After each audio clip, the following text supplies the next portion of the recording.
You know what hurts more than being forgotten? Being deliberately erased. My name is Mabel Lorraine Gardner, and at 82 years old, I thought I'd seen every flavor of betrayal life could serve. I was wrong. It started on a Tuesday morning in my kitchen on Trad Street, the same kitchen where I'd baked 17 birthday cakes for my daughter Vanessa over the years. Not store-bought, hand-mixed from scratch, Southern pound cakes with real butter and my grandmother's vanilla extract recipe. The morning light was streaming through my lace curtains, catching the dust motes that danced like memories in the air. The phone rang. Vanessa's voice, sharp as always when she wanted something. "Mama, I need you to arrange the catering for my 50th birthday dinner, the Magnolia House, this Saturday. 50 guests. I want it perfect." Perfect. That word had followed me through 37 years of marriage to Judge William Gardner, through building Gardner and Grace from nothing into Charleston's most sought-after catering service, through every charity luncheon and debutante ball this city had ever seen. Perfect was my currency, and I'd spent it generously on my only child. "Of course, darling," I said, already mentally calculating costs. "What's the budget?" "Whatever it takes. Just make it elegant. You know how." $23,000 later, oysters from Bowen's Island, flowers from Tiger Lily on King Street, the Charleston String Quartet, and a custom cake from my old pastry chef at Peninsula Grill. Everything was arranged. I'd spent more on this one dinner than most families see in 6 months, but Vanessa was my daughter, my only child, the one I'd sacrificed my own dreams for when she was born. Saturday evening arrived with that golden Charleston light that makes everything look like a painting. I wore my navy silk dress, the one William bought me for our silver anniversary, and my grandmother's pearl necklace. At 75, I might have been slowing down, but I still knew how to dress for an occasion. The Magnolia House was glowing with warm light, the kind that costs extra but makes everyone look 10 years younger. I could see the string quartet through the windows, and the scent of my carefully planned menu drifted from the kitchen. Pride swelled in my chest as I walked up those familiar brick steps. Vanessa met me at the door, resplendent in a dress that probably cost more than my monthly grocery budget. For a moment she looked surprised, genuinely shocked to see me. "Oh," she said, her smile faltering for just a heartbeat. "Mama, I didn't expect you'd actually come." The words hit me like ice water, but I maintained my composure. 50 years of Charleston society had trained me well in the art of graceful recovery. "Well, of course I came, honey. It's your birthday." She glanced over her shoulder at the elegant crowd gathering behind her, her book club friends, her tennis partners, her husband's business associates, people I'd fed at dozens of gatherings over the years, people who knew my cooking but had forgotten my face. "It's just, well, it's more for friends, you know, my actual friends, people my age." She laughed, but it sounded like breaking glass. "I mean, you funded it, but I didn't think, you don't really fit in with this crowd anymore, Mama." The hostess appeared with the guest list, scanning it with practiced efficiency. "Name?" "Mabel Gardner," I said quietly. She frowned, checking again. "I don't see, are you sure you're on the list?" The silence stretched like taffy. Vanessa's cheeks flushed pink, but she didn't correct the hostess, didn't add my name, didn't insist I belonged. In that moment, standing on the threshold of a party I'd paid for but wasn't invited to, something crystallized in my chest. It wasn't just hurt, though Lord knows there was plenty of that. It was recognition, the sudden, brutal understanding that I'd been funding my own invisibility for years. "Well," I said, my voice steady as Sunday service, "I suppose there's been a misunderstanding." I reached into my purse and pulled out my phone. The same phone where I had the contact information for every vendor, every service provider, every detail of this elaborate celebration. "Enjoy your party, Vanessa." I walked back to my car with my head high, and my heart breaking, but by the time I reached home, something else had taken root, something that felt suspiciously like power. I poured myself a glass of my late husband's best bourbon, the bottle we'd been saving for a special occasion, and sat at my antique writing desk. The same desk where I'd written checks for Vanessa's college tuition, her wedding, her house down payment, her endless charitable causes that made her look generous with my money.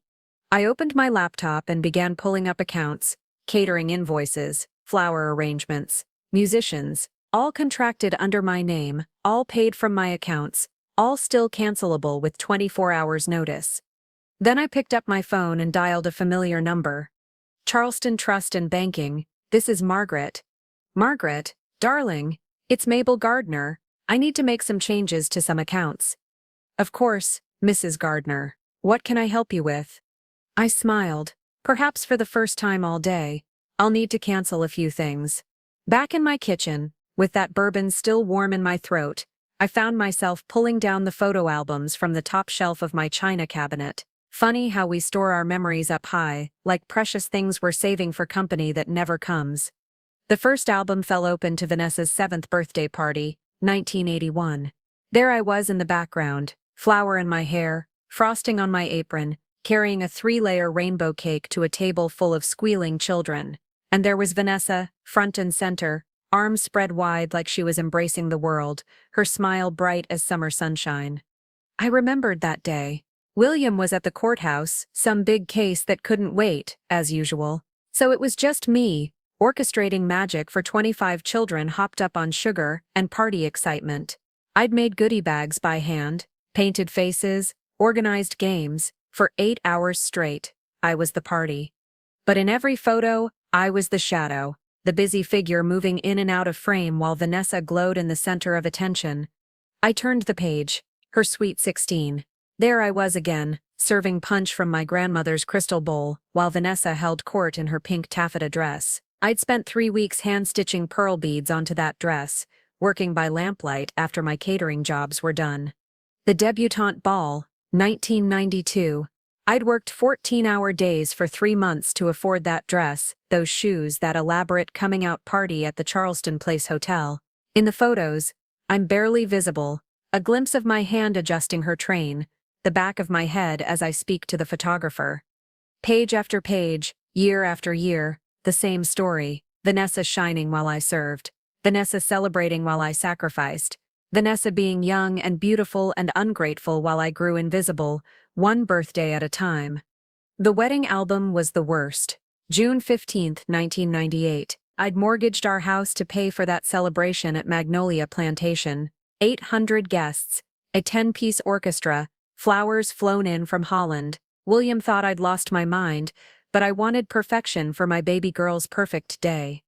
There's one photo that still takes my breath away, not because it's beautiful, but because it tells the whole truth. It's late in the reception. Vanessa is laughing with her new husband Travis and their friends. The golden hour light is streaming through the oak trees, and she looks like a fairy tale come to life. And there I am, just barely visible in the corner, cleaning up spilled champagne from someone's chair, my own daughter's wedding, and I'm the help. But the memory that really cut deep wasn't even in the albums. It was June 15, 2012, William's and my 30th anniversary. We'd planned a quiet dinner at 82 Queen Street, just the two of us. William had even closed his law books early, something that happened maybe 3 times a year. We were just leaving the house when the phone rang. Vanessa, in tears. "Mama, you have to help me. The caterer for tomorrow's charity gala just canceled. 300 people are coming, and I'll be ruined if this falls through. Please." I looked at William in his good suit, his face already resigned to disappointment. We'd been married 30 years, but parenthood had been 31 years of putting Vanessa first. "We'll reschedule," I told him, already reaching for my apron. "You always do this, Mabel," he said quietly. "She calls and you run. She needs me." What about what I need? But I was already on the phone with my suppliers, calling in favors, arranging miracles. I spent our anniversary night in the kitchen of the Country Club of Charleston, preparing hors d'oeuvres for 300 people while William sat at home with a reheated dinner and his disappointment. The gala was a huge success. Vanessa got her picture in the Post and Courier, credited as the visionary organizer who single-handedly saved the evening. Not one mention of the 65-year-old woman who actually did save it. I closed the albums and walked to my bedroom window, looking out at the garden William and I had planted together.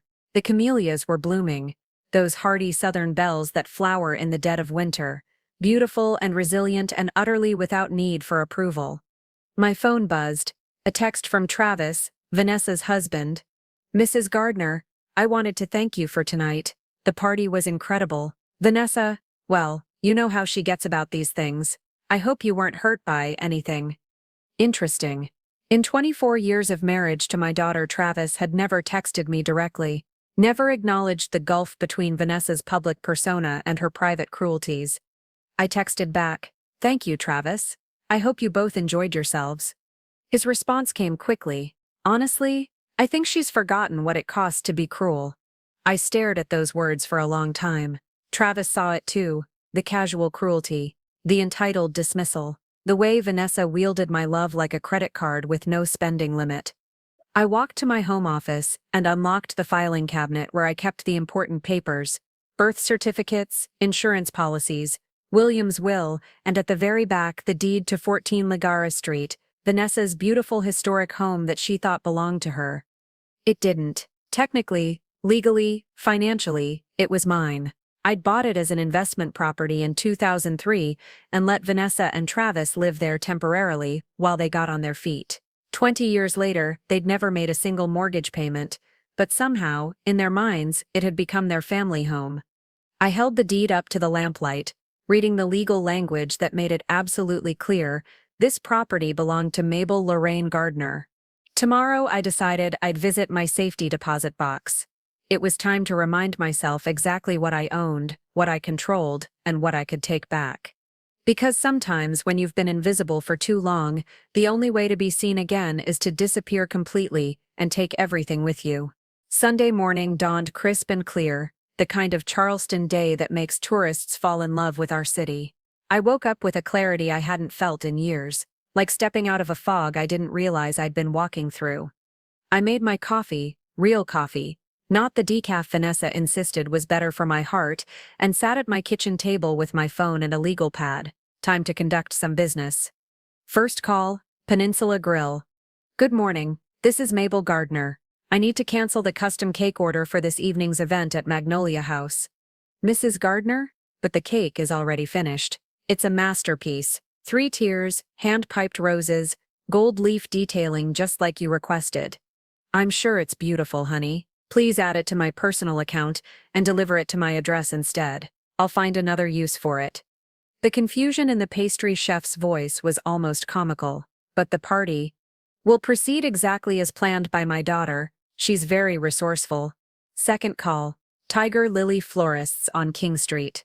"Maria, darling, it's Mabel Gardner. I need to redirect tonight's centerpiece delivery." "Redirect? Mrs. Gardner, these arrangements are gorgeous. White orchids and garden roses, just like your daughter requested. They're already loaded in the truck. Bring them to my house instead. I'm having some unexpected guests and they'll be perfect." Third call, Charleston String Quartet. "Good morning. This is Mabel Gardner. I need to cancel tonight's performance at Magnolia House."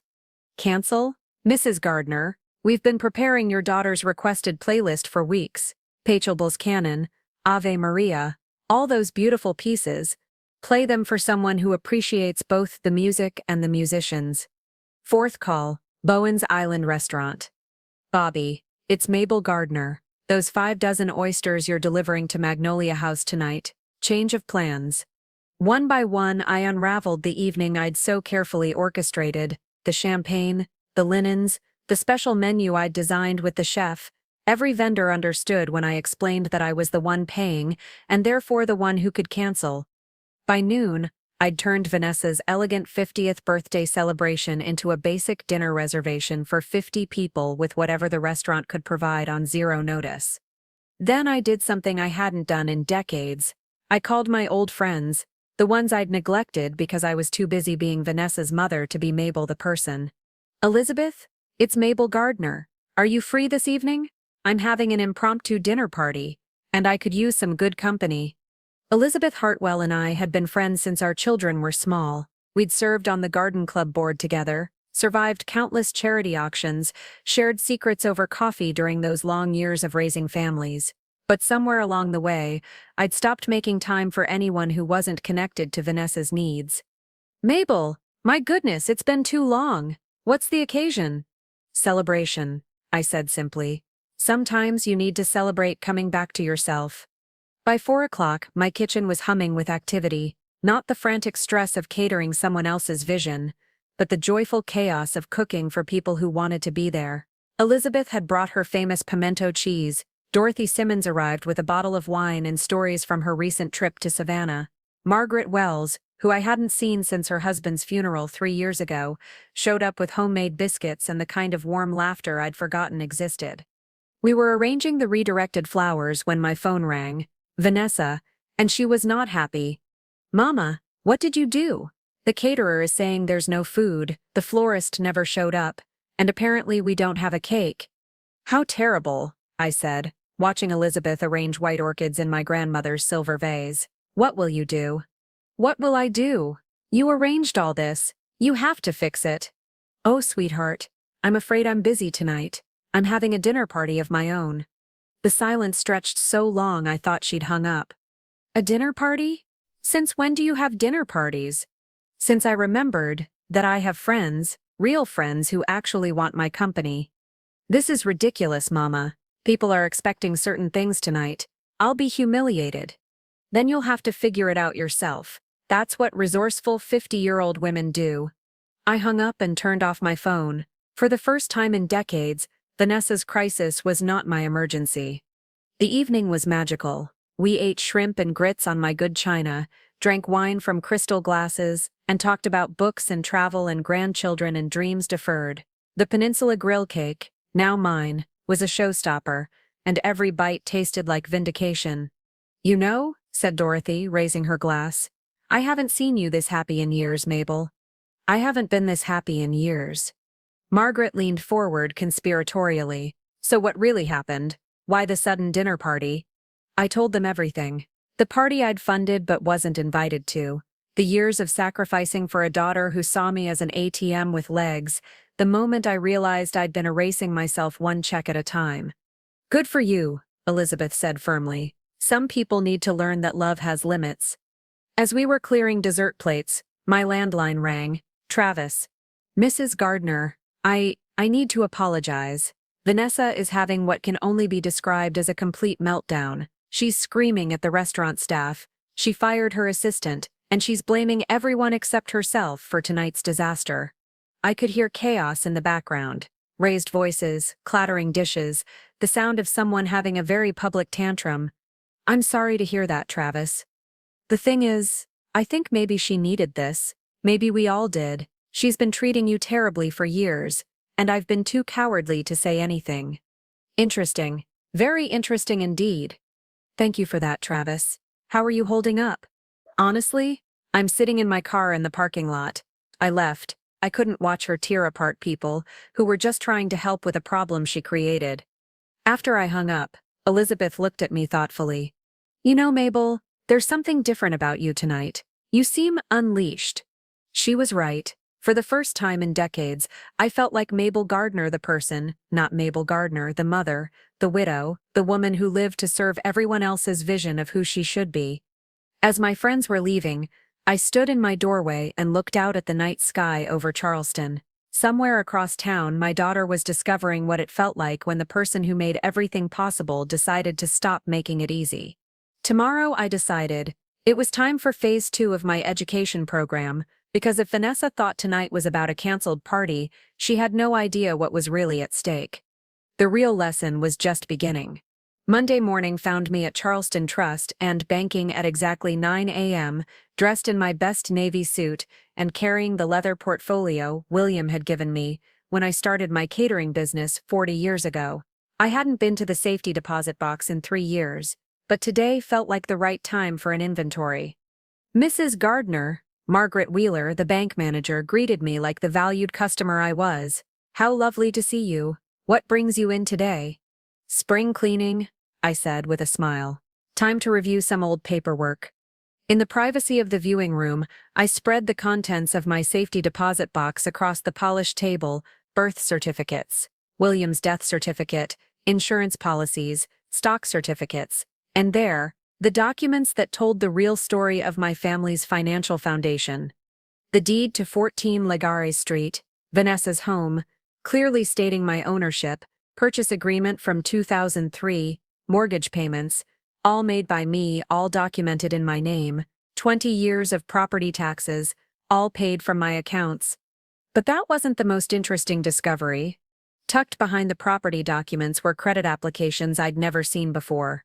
Applications bearing my forged signature, using my social security number, my credit history built over decades of careful financial management, applications for cosmetic surgery, spa retreats, luxury vacations, and shopping sprees that I had never authorized but somehow ended up paying for.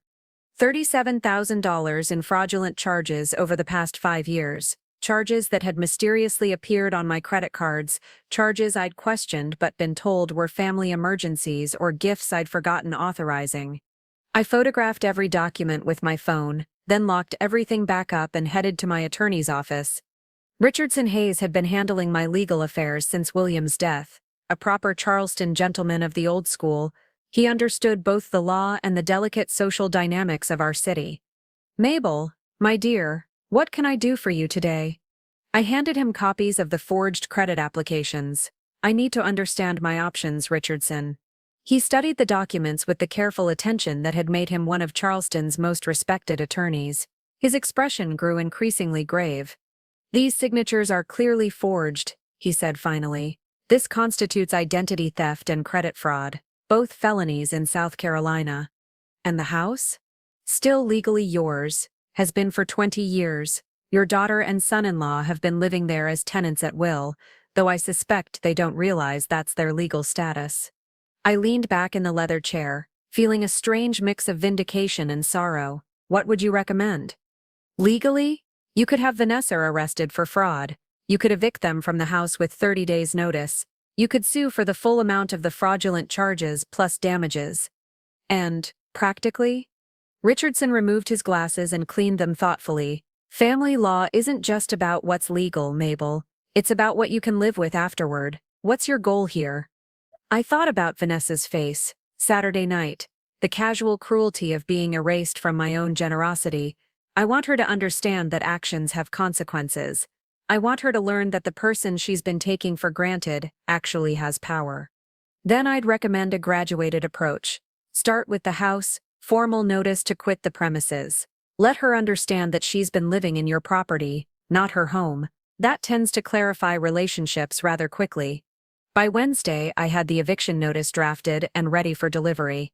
But first, I decided to make a personal visit to 14 Ligara Street, my property. The house was beautiful, I'll give them that. The shutters I'd had repainted last year were still pristine. The garden I'd landscaped was thriving, and the front porch with its traditional Charleston piazza looked like something from Southern Living magazine. All maintained with my money, of course, though Vanessa had somehow convinced herself she was the one caring for a family heritage. I rang the doorbell, my own doorbell, and waited. Vanessa answered, still in her silk pajamas at 11 in the morning. The stress of her ruined birthday party showed in the dark circles under her eyes and the brittleness of her smile. "Mama, what a surprise. May I come in? To my house?" The emphasis wasn't lost on her, but she stepped aside. The interior was stunning.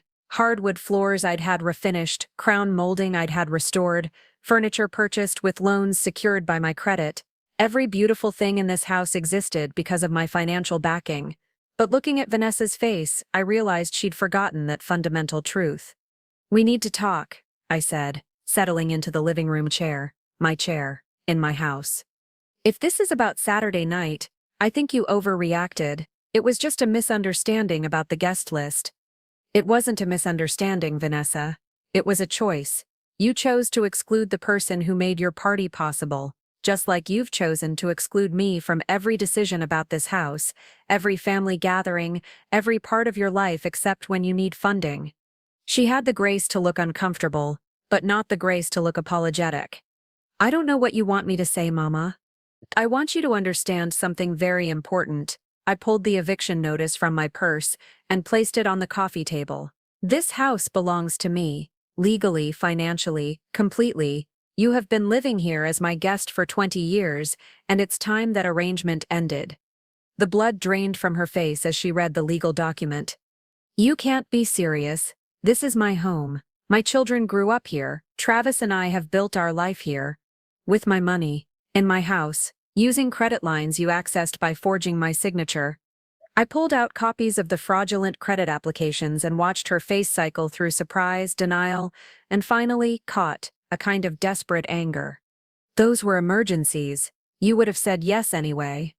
But you didn't ask. You took. You forged my name and spent my money and convinced yourself it was somehow your right. Vanessa stood up, pacing to the window that overlooked the garden she thought was hers. So what? You're going to throw your own daughter out on the street? Make your grandchildren homeless? Over a party invitation? This isn't about a party, Vanessa. This is about respect. About remembering that the person you've been treating as an inconvenience actually holds all the cards you've been playing with. The front door opened, and Travis walked in, stopping short when he saw the papers on the coffee table. What's going on? Vanessa's voice was shrill. She's evicting us. She's throwing us out of our own home. Travis picked up the eviction notice and read it carefully. Then, to my surprise, he turned to me. Mrs. Gardner, I owe you an apology. I've known for years that you were carrying us financially, and I should have insisted we start making proper arrangements, paying rent, or working toward purchasing the house from you. Vanessa stared at her husband. Travis, whose side are you on? The side of basic decency, he said quietly. Your mother has been supporting our lifestyle for 2 decades, and instead of gratitude, you've been treating her like an embarrassment. I looked at Travis with new respect. 30 days notice is standard, but it doesn't have to be adversarial. We could work out a transition plan or discuss terms if you'd like to purchase the property. Purchase? Vanessa's voice cracked. With what money? You control everything.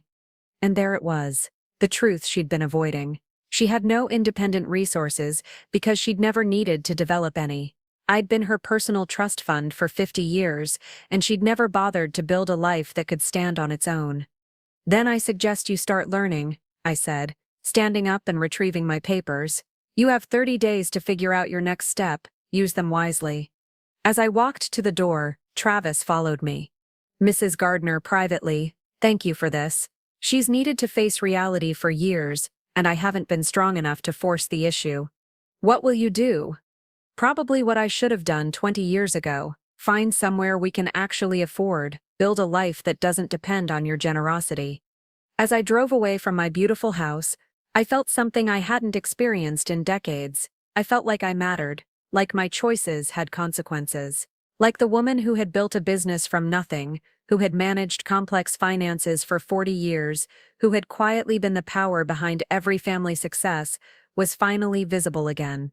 Vanessa would either rise to meet this challenge or crumble under it. Either way, she would finally understand who had been keeping her world intact all these years. And that understanding was worth more than any birthday party invitation I'd never received. Word travels fast in Charleston, especially when it involves old families and dramatic shifts in long-established dynamics. By Thursday, I'd gotten calls from 3 different friends who'd heard something interesting was happening with the Gardner family. Southern women have a gift for extracting information while appearing merely concerned about your well-being. By the end of the week, half of Charleston's over 60 social circle knew that Mabel Gardner had finally stood up to her ungrateful daughter. The reactions were fascinating. About time, said Lillian Ravenel when she called Friday morning. That girl has been walking all over you for years, and everyone could see it except you. Good for you, honey, added Catherine Middleton during our chance encounter at Harris Teeter. Some lessons can only be learned the hard way. But the call that changed everything came from Patricia Simmons, whose own daughter had moved to Atlanta years ago and barely remembered to send Christmas cards. Mabel, I was thinking, why don't we have a proper dinner party? It's been years since any of us entertained the way we used to, back when our husbands were alive and our children still wanted our company. The idea hit me like sunshine after rain. When was the last time I'd hosted a dinner just because I wanted to? Not for Vanessa's friends, not for some charity obligation, not to impress anyone or fulfill anyone's expectations, just because I enjoyed good food and good company. Patricia, that sounds wonderful. How about next Friday evening? I spent the week planning like I hadn't planned anything in years. Not frantically, not to meet someone else's impossible standards, but with the pure joy of creating something beautiful for people who actually wanted to be there. The menu wrote itself: she crab soup, my great-grandmother's recipe, buttermilk fried oysters from Bowen's Island, my famous shrimp and grits with Benton's bacon, and for dessert, bourbon pecan pie with fresh whipped cream. Simple, classic, unapologetically Southern.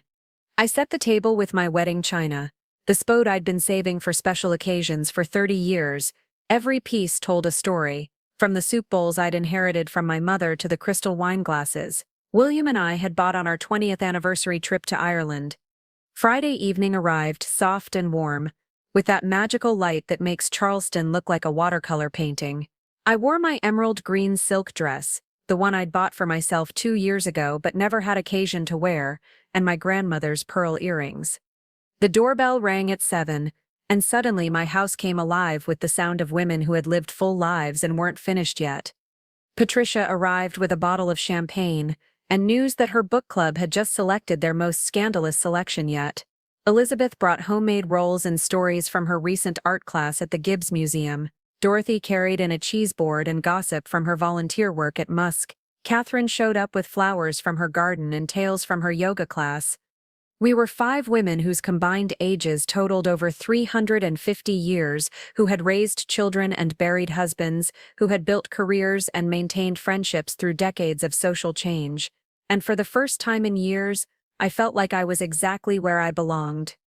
"Mabel," Elizabeth said, as I poured wine, "I have to tell you, you look absolutely radiant tonight." "I feel different," I admitted, "like I've been holding my breath for years and can finally exhale." Over dinner, we talked about everything: books we were reading, places we wanted to travel, grandchildren who called and grandchildren who didn't. We shared recipes and recommendations, reminisced about our younger days, and planned future adventures. "You know what I miss?" Patricia said, savoring her second helping of shrimp and grits. "I miss feeling essential. When the children were young and our husbands were building careers, we were the center of everything. Now we're afterthoughts," Dorothy finished, "expected to be grateful for whatever crumbs of attention we get." "Not tonight," I said, raising my glass. "Tonight we're the main event." As if on cue, my doorbell rang. We all looked at each other. No one else was expected. I opened the door to find my grandson Jonah, 22 years old, and looking exactly like his grandfather had at that age, tall, serious, with kind eyes behind wire-rimmed glasses. "Grandmama Mabel, I hope I'm not interrupting. I was driving by and saw the lights, and I wanted to check on you." "Come in, sweetheart. Ladies, this is my grandson Jonah." The chorus of welcoming voices made him smile, and I saw him relax as he realized this wasn't a crisis situation, but a celebration. "I brought dessert," he said, producing a bag from Kaminsky's bakery. "I didn't know you were having a party, but I thought you might like some company." My heart almost broke with gratitude. Here was someone who thought I might enjoy company, who brought me treats just because he was thinking of me. "Jonah, honey, sit down. Have you eaten?" Over the next hour, I watched my friends fall in love with my grandson. He listened to their stories, asked thoughtful questions, and showed genuine interest in their lives. This was the young man Vanessa had always described as moody and unsociable. He wasn't moody, he was thoughtful. He wasn't unsociable, he was selective about whose company he enjoyed. "Grandmama," he said, as my friends were getting ready to leave, "I need to ask you something. Mom has been, she's been telling people some things about you, about how you're getting forgetful and making poor decisions." The room went quiet. "She's saying you're not competent to handle your own affairs anymore, and that the family needs to step in." I felt my friend's protective energy rise like a tide. These women knew me, knew my mind, knew that I was sharper at 82 than many people half my age. "What do you think, Jonah?" He looked around the table, at the perfectly prepared meal, the elegant table setting, the intelligent conversation that had been flowing all evening. "I think she's scared," he said simply. "I think she's never had to take care of herself, and now that you're not doing it for her, she's panicking." Patricia leaned forward. "That young man has more sense than his mother." "Jonah," I said carefully, "you need to understand that I'm not the person your mother has been describing. I'm not confused or incompetent. I'm just finished being taken for granted." "I know that. Everyone can see that except her. Grandmom, you're the strongest person I know. You built a business from nothing. You managed Grandpa's legal practice finances for 30 years. You've been carrying this family financially since I was born." After my friends left and Jonah went home, I sat in my kitchen and really looked around. This was my house, filled with my memories, maintained by my resources, decorated according to my taste. For the first time in years, it felt like home instead of just a place where I waited to be needed. I opened my laptop and did something I hadn't done in decades. I started a journal entry, not for anyone else, not to record family events or track expenses, but just to process my own thoughts. Tonight, I remembered who I am, I wrote. Not someone's mother or someone's widow or someone's ATM, just Mabel. And Mabel, it turns out, is someone worth knowing. As I was getting ready for bed, my phone buzzed with a text from an unknown number. Mrs. Gardner, this is Rebecca Chen from Charleston Magazine. I heard about your recent dinner party from Patricia Simmons. Would you be interested in speaking with me about entertaining and life after family obligations? I think our readers would love to hear your perspective. I stared at the message for a long time. Someone wanted to interview me, not as Vanessa's mother or Judge Gardner's widow, but as myself, about my own thoughts and experiences. I typed back, I'd be delighted to speak with you, Rebecca. When would be convenient? As I drifted off to sleep, I smiled at the ceiling. Vanessa thought she could control the narrative about my competence, but she'd forgotten something important.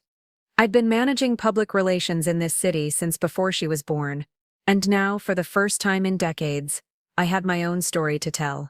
The interview with Rebecca Chen was supposed to be a simple lifestyle piece about entertaining. What it became was something entirely different. Rebecca arrived on Tuesday morning, a sharp young woman in her 30s with intelligent eyes and a voice recorder that looked no bigger than a matchbox. We sat in my sunroom where the morning light filtered through the lace curtains and made everything look soft and welcoming. Mrs. Gardner, Patricia mentioned that you recently rediscovered the joy of hosting intimate gatherings. Can you tell me about that? I poured tea from my good china service, the one I'd been saving for special occasions for 30 years, and considered her question. Rebecca, I think a lot of women my age forget that we're still interesting people. We get so used to being somebody's wife or somebody's mother that we lose track of being somebody ourselves. Something in her expression shifted. This wasn't going to be a fluff piece about silver patterns and flower arrangements. How did you find your way back to yourself? And so I told her, not everything. A lady doesn't air all her family's laundry, even to journalists, but enough. The party I'd funded but wasn't invited to. The years of being invisible in my own generosity, the moment I realized that the person everyone took for granted actually held all the power. You canceled your own daughter's birthday party? I canceled the party I was paying for but apparently not welcome at. There's a difference. Rebecca laughed, a sound like champagne bubbles. That's brilliant. What happened next? I told her about the house, about the forged credit applications, about the evening I'd spent with friends who actually wanted my company. With each detail, her eyes grew wider. Mrs. Gardner, you're describing a complete life revolution. How does it feel? Liberating, terrifying, like waking up from a very long dream where everyone else was the main character. The article published the following Thursday in both the print and online editions of Charleston Magazine. The headline read, Elegance and Revolution, Mabel Gardner's Table. By Friday morning, my phone was ringing off the hook. The first call came from a woman in Mount Pleasant. Mrs. Gardner, I read your story and I wanted to thank you. I've been funding my adult son's lifestyle for 15 years, and reading about your situation made me realize I'm not helping him. I'm enabling him. The second call was from Savannah. Honey, you are my hero. I'm 78, and my daughter treats me like a walking checkbook. Your story gave me permission to say no. By Saturday, my email inbox was flooded with messages from women across the South, and then across the country, sharing their own stories of being taken for granted by adult children who'd forgotten that love doesn't come with unlimited financial backing. The magazine's online version had been shared thousands of times. Someone had posted excerpts on Facebook, and those had been shared thousands more times. The hashtag #MabelMoment was trending among women over 50. Rebecca called me Saturday evening, excitement clear in her voice. Mrs. Gardner, this is unprecedented. The article has gotten more engagement than anything we've ever published. Would you consider doing a follow-up piece? Maybe about the responses you've received? What kind of responses? Women calling you their inspiration, daughters apologizing to their mothers, Adult children realizing they've been taking their parents for granted. You've started something, Mrs. Gardner. I was still processing this information when Vanessa called. She was crying. Mama, how could you? Everyone in Charleston is talking about this article. My friends are looking at me like I'm some kind of monster. Jonah won't speak to me. Even Travis said you were remarkably restrained in what you shared.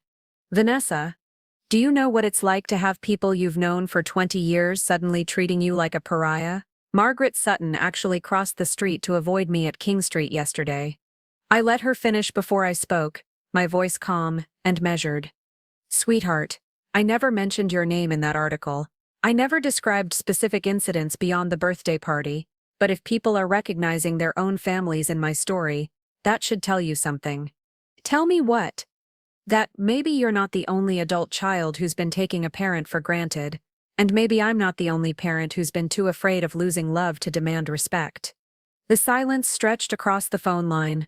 I never meant for you to feel unappreciated, she said finally. But I did feel unappreciated, for years, and instead of addressing it directly, I let resentment build until it exploded in a way that embarrassed us both. So what now? Now you have 15 days left to find a new place to live, and I have a speaking engagement. A speaking engagement? The Charleston Women's Club wants me to speak at their spring luncheon about reclaiming your voice after 50. Apparently, I've become accidentally inspiring. After I hung up, I sat in my garden and tried to process what was happening. Somehow, my personal family drama had become a rallying cry for women across the country who were tired of being invisible in their own generosity. The letters and emails kept coming. A 70-year-old woman in Alabama had stopped paying her son's credit card bills after reading my story. A 65-year-old grandmother in Tennessee had demanded that her daughter start contributing to family gatherings instead of just showing up to be served. But the message that moved me most came from a young woman in her 30s. Mrs. Gardner, your story made me call my mother and apologize for 20 years of taking her for granted. We had lunch yesterday, just the two of us, for the first time since my wedding day. Thank you for showing me what I was about to lose. Sunday evening, I was working in my garden when Jonah appeared with a bottle of champagne and a stack of printed emails. Grandmama, you're famous. I'm notorious, I corrected. There's a difference. No, you're inspiring. Look at these. He showed me emails from daughters thanking me for helping them see their mothers as people, not just service providers. Messages from sons who'd realized they'd been treating their parents like ATMs. Stories of families having honest conversations for the first time in years. You know what the best part is? Jonah asked as we sat on my back porch, watching the sun set over the Ashley River. What? You didn't try to become famous. You just decided to stop being invisible, and somehow that made you the most visible 82-year-old in America. He was right. I hadn't planned any of this. I just reached a point where I refused to fund my own erasure any longer. Jonah, can I ask you something? Anything. Do you think I'm being too hard on your mother? He was quiet for a long moment, choosing his words carefully. I think she's never had to consider anyone else's feelings, because you always handled that for her. I think she's 50 years old and just now learning that other people, including her own mother, have needs and boundaries. And that's my fault? It's nobody's fault, but it's everyone's responsibility to fix it. As he left, Jonah turned back to me with a grin. By the way, Grandmama, I told all my friends about the article. They think you're a badass. A badass. At 82. Who would have thought? That night, I received an email that changed everything again. Dear Mrs. Gardner, I'm Sarah Peterson, producer for the Today Show. We'd love to have you as a guest to discuss your story and the response it's generated. Would you be interested in coming to New York? New York, national television. At my age. I looked around my quiet house, at the life I'd built in careful, invisible increments, and realized something wonderful.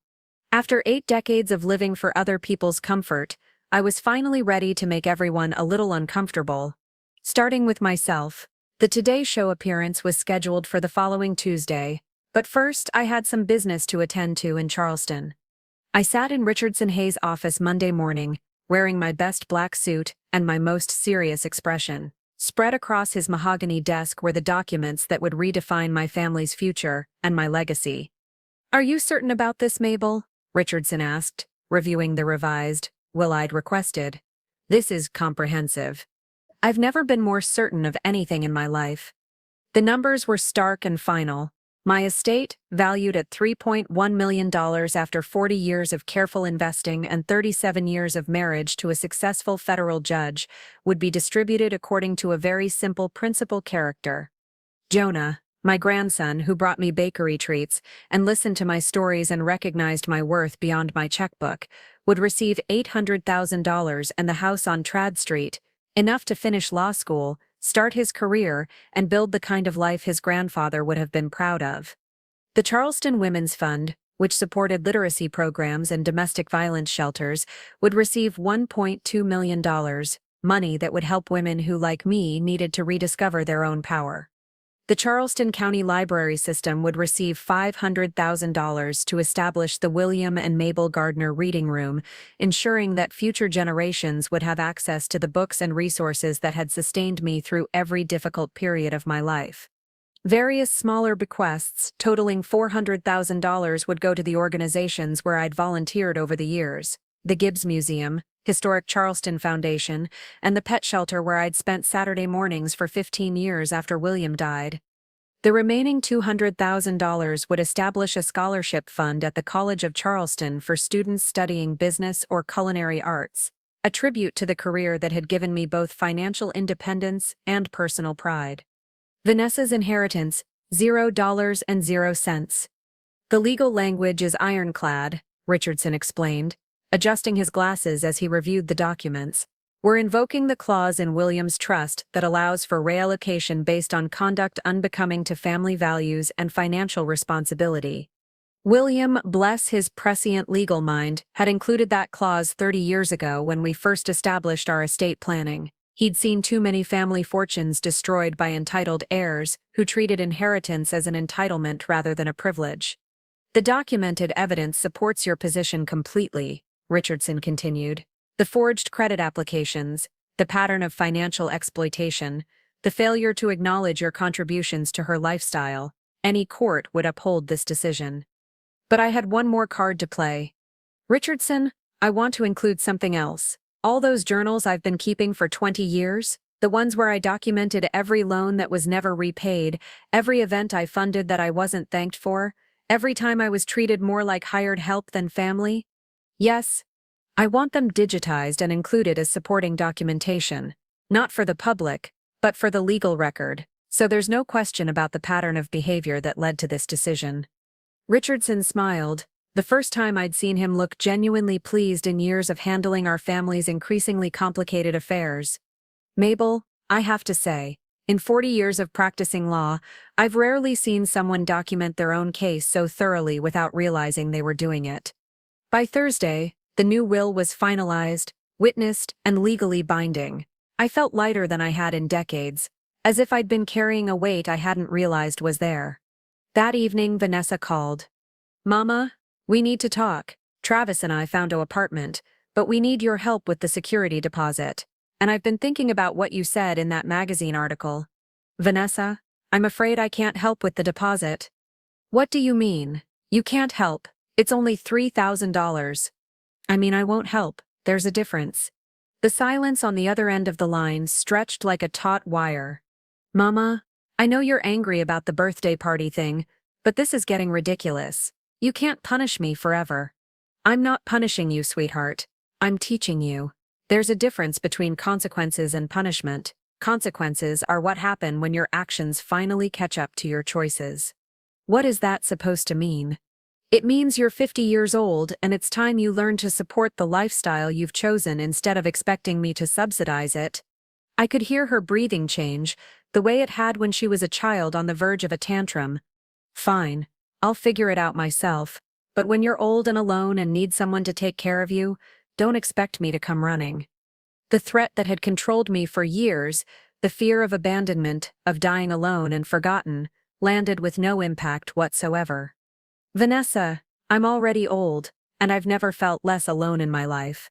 I have friends who enjoy my company, a community that values my contributions, and self-respect I hadn't felt in decades. If you choose to absent yourself from that life, that's your choice, not my loss. After I hung up, I sat in my garden with a glass of wine and watched the sunset paint the sky in shades of pink and gold. Somewhere in the city, my daughter was probably ranting to her husband about my unreasonable behavior. Somewhere else, my grandson was probably studying for finals, secure in the knowledge that his education was funded and his future was bright.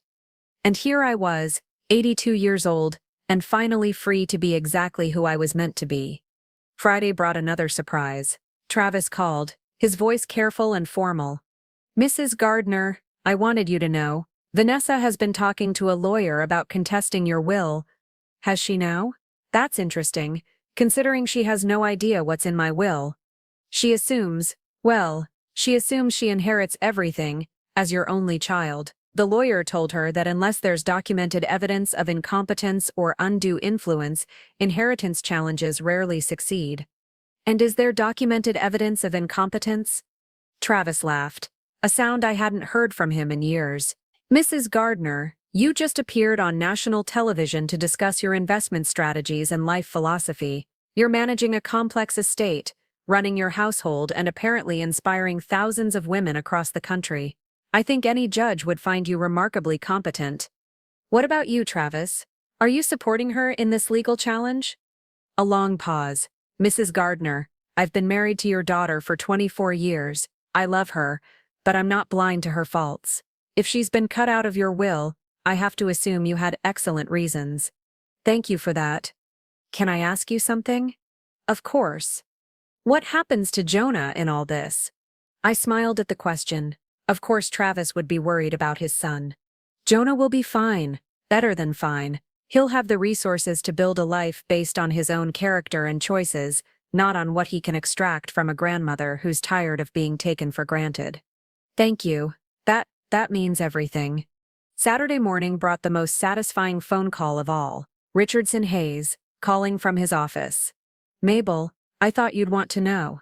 Vanessa's attorney contacted me yesterday afternoon. They've reviewed the situation and advised her not to pursue a legal challenge." "Really?" "Really. Apparently when they looked at the documented evidence, the forged credit applications, the pattern of financial exploitation, your very public demonstration of mental competency, they realized she doesn't have a case. And they told her something that no one has apparently told her before: actions have consequences." As I hung up the phone, I felt something I'd been waiting 8 decades to feel: complete and total vindication. That evening, I opened my laptop and began writing. Not a journal entry this time, but the first chapter of something bigger. A story about a woman who spent 50 years making everyone else comfortable until she finally decided to make herself proud. The working title: The Guest She Forgot. Because sometimes, when you stop waiting for an invitation to your own life, you discover you were never really forgotten. You were just sitting at the wrong table. 6 months after my birthday, my life had become something I never could have imagined at 83. I was what younger people apparently called an influencer, though I preferred to think of myself as a conversation starter. The book was selling faster than anyone expected. The Guest She Forgot had spent 8 weeks on the New York Times bestseller list, and my publisher was already asking about a second book. But more than the sales numbers, it was the letters that moved me. Thousands of letters from women who'd found their own voices after reading mine, daughters who'd apologized to mothers they'd taken for granted, mothers who'd learned to say no without guilt, grandmothers who'd reclaimed their Saturday mornings and their savings accounts. My monthly speaking engagements had turned into a waiting list 6 months long. Last week I'd spoken to 500 women in Atlanta. This week it was 300 women in Nashville. Next month I was scheduled to address the AARP National Conference in Las Vegas. Las Vegas, at my age, William would have laughed until he cried. But the engagement I was most nervous about was this afternoon. A small gathering at the Charleston Women's Club, where I'd been asked to speak about finding your voice after a lifetime of service. These were my peers, women who'd known me for decades as Judge Gardner's wife, as Vanessa's mother, as the woman who could cater your party and never cause drama. Today, I was appearing as myself, Mabel the author, Mabel the speaker, Mabel the woman who'd learned that setting boundaries wasn't selfish, it was essential.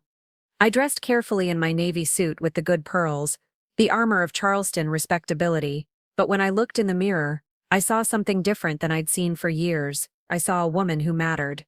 The women's club was packed, 150 women ranging in age from their 40s to their 90s, all looking at me with an expectation that was both thrilling and terrifying. Ladies, I began, my voice steady, despite the butterflies in my stomach. How many of you have ever funded your own invisibility? The laughter was immediate, and knowing, these women understood. For 50 years, I continued, I thought my value lay in how useful I could be to other people. I measured my worth by how much I could give, how many problems I could solve, how indispensable I could make myself to my family. Heads nodded throughout the room. It took me 8 decades to learn that there's a difference between being useful and being valued, between being needed and being wanted, between being taken for granted and being treasured. I told them about the birthday party that wasn't a party, about the house deed that taught hard lessons, about the evening I'd spent with friends who actually wanted my company. I told them about discovering that the person everyone took for granted actually held all the power. But most importantly, I told them about the day I stopped waiting for permission to matter in my own life. Change at our age isn't just possible, I concluded. It's revolutionary. Every time one of us refuses to disappear, we make space for other women to be visible. The standing ovation lasted 5 minutes. During the question period, a woman in her 70s raised her hand. Mrs. Gardner, what happened with your daughter? Did she ever apologize? I'd been expecting this question for months, and I'd finally figured out how to answer it. She sent flowers on my birthday. That was her way of saying she understood that I still existed. For now, that's enough. Do you miss her? I miss the relationship I hoped we'd have, but I don't miss being invisible in my own generosity. After the formal presentation, women surrounded me with their own stories. A 60-year-old whose son still lived in her basement rent-free. A 75-year-old whose daughter expected free babysitting every weekend. An 80-year-old whose family showed up for dinner every Sunday, but never helped cook or clean. What do I do? Was the common question. Start small, I advised. Charge for babysitting. Assign cooking duties. Send a bill for utilities. Make them aware that your resources, time, money, energy, have value. As I was gathering my things to leave, Elizabeth appeared at my elbow. Mabel, there's someone here who wants to meet you. She led me to a corner where a woman in her 40s was waiting nervously, clutching a copy of my book. Mrs. Gardner, I'm Sarah Jenkins. I wanted to thank you, and to apologize. I waited. I've been treating my mother exactly like your daughter treated you, taking her for granted, expecting her to fund my convenience, never acknowledging what she sacrificed for me. Her voice broke slightly. After I read your book, I called her. We've started having lunch together once a week, just the two of us, no agenda except getting to know each other as people. She's amazing. Mrs. Gardner. She's funny and wise and interesting, and I almost lost her because I was too selfish to see past my own needs. These were the moments that made everything worthwhile, not the book sales or the speaking fees or the magazine interviews, but the knowledge that my story had helped repair relationships, had reminded families that mothers are people too. That evening, I was working in my garden when Jonah appeared with takeout from my favorite restaurant and news from law school. Grandmama, I got the internship with the Coastal Conservation League. That's wonderful. Tell me everything. Over dinner on my back porch, he told me about his plans to focus on wetlands protection, about the girl he was serious about his excitement over returning to Charleston after graduation. Have you talked to your mother lately? I asked. Last week, she and Dad found a house they can actually afford. It's smaller than Lagora Street, but it's theirs. No mortgages in someone else's name, no dependency on family money. How is she? Different, quieter. She got a job, part-time at an interior design firm. She's actually good at it. Work, employment, personal responsibility, the concepts that had been foreign to my daughter for 50 years. And how does she seem about all this? Jonah was quiet for a moment, choosing his words carefully. I think she's starting to understand that what you did wasn't punishment. It was education. She's learning to take care of herself for the first time in her life, and even though it's hard, I think she's discovering she's more capable than she thought. That's all I ever wanted for her. I know. And Grandmama? I think she's starting to understand that too. As Jonah was leaving, he handed me an envelope. This came to my apartment, but it's addressed to you. The return address was from the South Carolina legislature. Inside was a letter informing me that a bill had been introduced to strengthen financial protection for elderly residents, inspired by my public advocacy for senior rights. They were calling it the Mabel Gardner Financial Autonomy Act. My name, on legislation that would protect other people from the kind of exploitation I'd endured. I sat in my kitchen and cried, not from sadness, but from overwhelming gratitude. At 83, I'd finally found my purpose. Not as someone's mother or someone's wife or someone's service provider, but as myself, as a woman whose story mattered enough to change other women's lives. That night, I opened my laptop and began working on the second book my publisher had requested. This one would be about the aftermath, about what happens when you refuse to be invisible and discover that the world has been waiting for you to show up all along. The working title, Setting the Table for Yourself. Because once you learn to value your own company, everyone else's opinion becomes much less important, and once you stop funding your own invisibility, you discover that you were never really invisible at all. You were just sitting in the shadows while everyone else took credit for your light. It was time to claim my place at the head of the table, not because anyone invited me, but because I finally understood that it was mine by right. My 83rd birthday arrived on a Tuesday in April, wrapped in that perfect Charleston weather that makes tourists understand why we never want to leave. The azaleas were blooming like pink and white fireworks along every street, and the whole city felt alive with possibility. For the first time in decades, I hadn't planned a party. Not because I was sad or forgotten, but because I'd discovered something wonderful. When you stop trying to prove your worth to people who don't value it, you have so much more energy for the people who do. I woke up to 17 birthday messages on my phone. 17 messages from friends I'd reconnected with over the past months, from women who'd read my magazine article and wanted to thank me, from my grandson Jonah, from Richardson Hayes, from Rebecca Chen at Charleston Magazine, who'd become a genuine friend. Not one message from Vanessa. 2 years ago, that would have broken my heart. Today, it felt like freedom. At 10 o'clock, Jonah arrived with coffee from my favorite place on King Street and a grin that reminded me so much of his grandfather. Happy birthday, Grandmama. Ready for your adventure? We'd planned something I'd never done in 83 years of living in Charleston, a tourist day in my own city. We started at the city market, where I bought sweetgrass baskets from women whose grandmothers might have known my grandmother. We walked through Rainbow Row, where I told Jonah stories about the families who'd lived in those painted houses when I was young. We ended up at White Point Gardens, sitting on a bench overlooking the harbor where the Ashley and Cooper rivers meet to form the Atlantic Ocean. Grandmama, Jonah said, unpacking the picnic lunch he'd brought, can I ask you something? Anything. Do you miss her, Mom? I watched a pelican dive for fish in the harbor while I considered his question. I miss the daughter I thought she might become. I miss the relationship I hoped we could have, but I don't miss being taken for granted, and I don't miss funding my own invisibility. She asks about you, you know. Travis says she cries sometimes. I'm sure she does. Change is hard, especially when you've never had to be responsible for your own consequences before. We ate shrimp salad sandwiches and key lime pie from Kaminsky's while watching the boats in the harbor.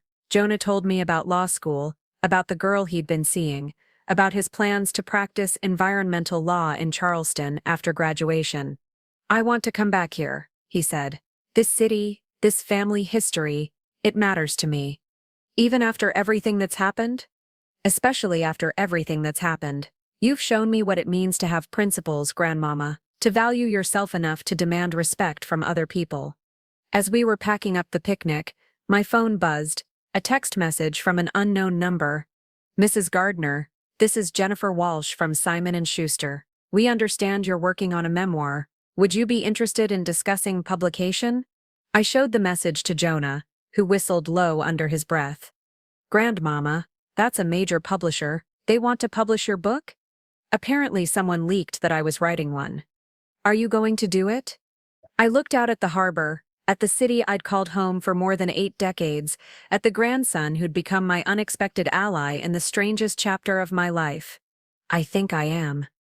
That evening, Elizabeth, Dorothy, Patricia, and Catherine arrived at my house with flowers, wine, and enough food for a small army. They'd organized a surprise dinner party, the kind where everyone contributes something and no one person carries the burden of perfection. "We couldn't let your birthday pass unmarked," Elizabeth said, arranging tulips from her garden in my favorite vase. "Even though you didn't want a party," Dorothy added, "we wanted to celebrate you." And what a celebration it was. We ate by candlelight, told stories that got funnier with each glass of wine, and laughed until my cheeks hurt. These women, these friends I'd almost lost to years of putting everyone else's needs first, had become my chosen family. As we were clearing the dessert plates, the doorbell rang. I opened it to find a courier with an enormous bouquet of flowers and an envelope. The flowers were beautiful, white roses and gardenias, elegant and expensive. The card read, "Happy birthday, Mama. I hope you're happy. Vanessa." I held the card for a long moment, feeling the weight of everything unsaid. Then I folded it carefully and put it in my desk drawer. "Who was that from?" Catherine asked gently. "Someone who's finally learning that actions matter more than flowers." The envelope contained something much more interesting, a contract from Simon & Schuster for a book they wanted to call The Guest She Forgot, a memoir of late-life liberation. The advance was more money than I'd made in any single year during my entire catering career, but more than the money, it was recognition that my story mattered, that the struggles and triumphs of an 83-year-old Southern woman were worth sharing with the world. As my friends were leaving, Patricia hugged me extra tight. "Mabel, you've changed all our lives. You know, watching you stand up for yourself has given the rest of us permission to do the same." "What do you mean?" "I told my son he needs to start paying his own car insurance. Elizabeth signed up for that art class she's been wanting to take for 10 years. Dorothy booked a trip to Italy by herself. Catherine joined a hiking group." I looked around at these women, these strong, intelligent, accomplished women who'd been hiding their light under bushels of other people's expectations, and felt proud of what we'd all become. After everyone left, I sat in my garden with the contract and my phone. There was one call I needed to make. "Richardson, it's Mabel. I need your advice on a book contract."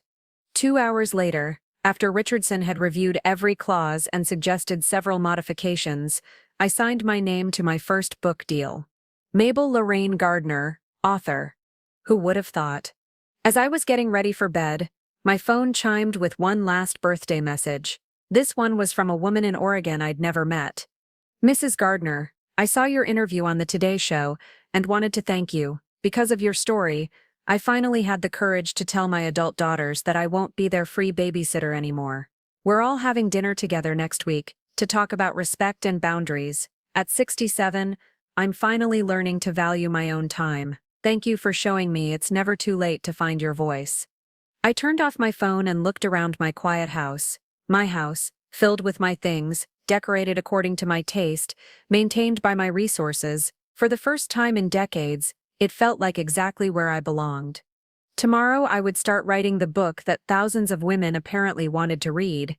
I would tell the story of a woman who spent most of her life being indispensable to everyone except herself, until she finally learned the most important lesson of all. You teach people how to treat you, and it's never too late to update the curriculum.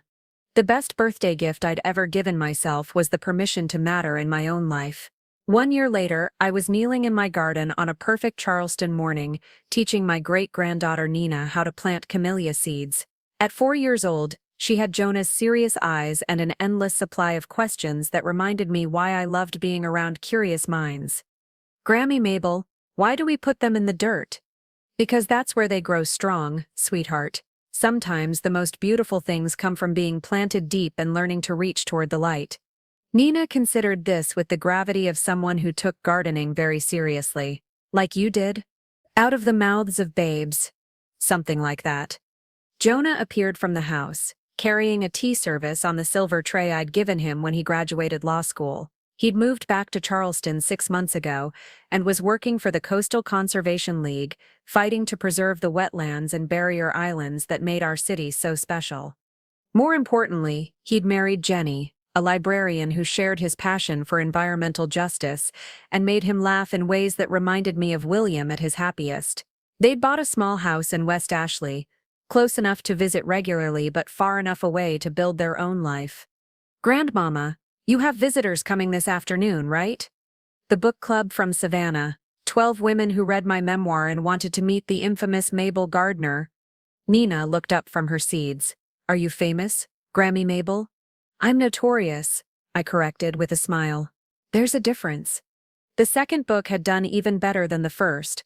Setting the Table for Yourself had spent 16 weeks on the bestseller list and sparked a national conversation about aging, family expectations, and the radical act of valuing yourself. I'd appeared on every major talk show, been featured in magazines I'd only read in doctors' offices, and somehow become the face of what journalists were calling the late-life liberation movement.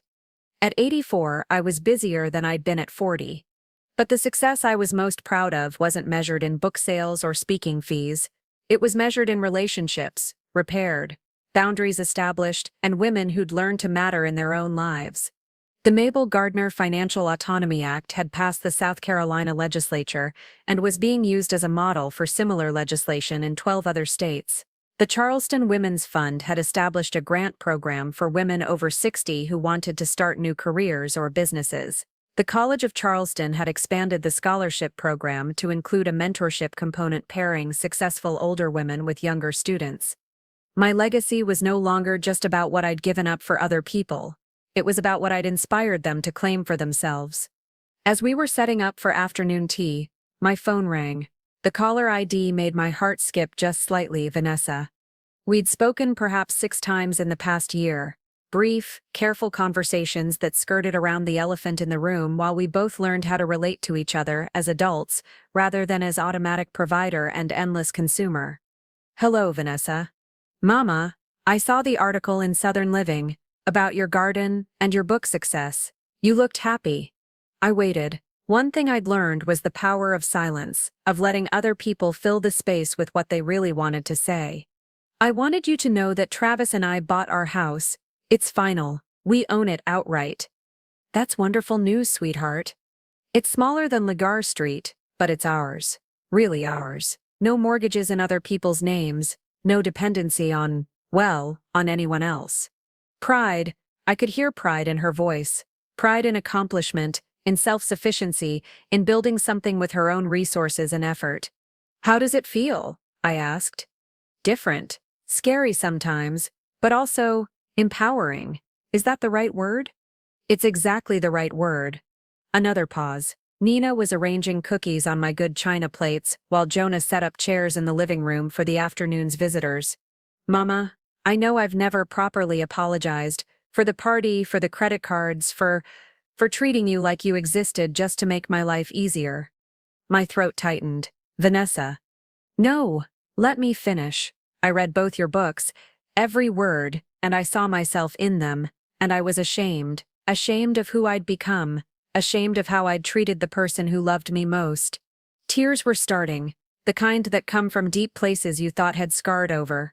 I can't change what I did, she continued, but I can change who I am going forward, and I wanted you to know that I'm trying. Every day, I'm trying to be someone you could be proud of. Sweetheart, I was always proud of you. I just wanted you to be proud of yourself. We both cried a little then, the kind of cleansing tears that wash away years of accumulated hurt and disappointment. Would you maybe have lunch with me sometime? Not because I need anything, just because I'd like to spend time with my mother? I'd love that.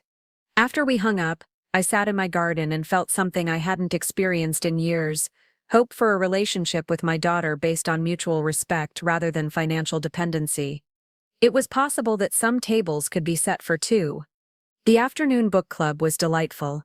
12 women from Savannah, ranging in age from 55 to 78, all with stories of their own about finding their voices after years of serving everyone else's needs. We talked about books and grandchildren, about second careers and travel dreams, about the peculiar freedom that comes with no longer caring what other people think of your choices. Mrs. Gardner, said a woman named Margaret who looked remarkably like my mother, what would you tell women who are afraid to make changes at our age? I'd tell them that the worst thing that can happen is discovering you're braver than you thought, and the best thing that can happen is exactly the same. As my guests were leaving, Nina appeared at my side, still wearing the gardening gloves that were far too big for her hands. Grammy Mabel, when I grow up, will I be strong like you? I knelt down to her level, looking into those serious 4-year-old eyes. Sweetheart, you're already strong. The difference is that you'll know it from the beginning. You won't have to spend 80 years figuring out that you matter. Do I matter now?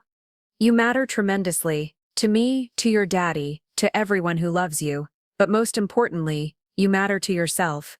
That evening, after Jonah and Nina had gone home and the dishes were washed and put away, I sat at my kitchen table with my laptop, working on the third book my publisher had requested.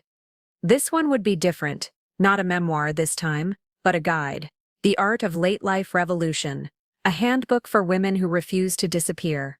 But first, I had a letter to write. A letter to every woman who had ever funded her own invisibility, who had ever measured her worth by how useful she could be to other people, who had ever forgotten that she deserved a place at her own table. Dear fellow revolutionary, I began. By the time you read this, you've probably spent decades making everyone else comfortable while you disappeared into the background of your own life. You've probably been told that selflessness is a virtue and that wanting recognition for your contributions is unseemly. I'm here to tell you that being useful and being valued are not the same thing, that being needed and being treasured are entirely different experiences, and that you have spent your whole life being invited to tables where you were expected to serve but never allowed to feast. It's time to set your own table. Not because anyone has given you permission, but because you finally understand that you never needed permission in the first place. You were never really uninvited to your own life. You just needed better company to share it with. The table is set, the chair is waiting, and the feast. The feast has been ready for you all along. I signed it simply, Mabel Gardner, age 84, finally seated at the head of her own table. Outside my kitchen window, the garden was blooming with camellias and azaleas, with roses and hydrangeas, with all the beautiful things that grow strong when they're planted deep and reach toward the light. At 84, I was finally blooming too. Not despite my age, but because of everything that age had taught me about resilience, about dignity, about the radical power of refusing to disappear. I had found my place at every table that mattered, starting with my own. And the view from here? It was absolutely beautiful.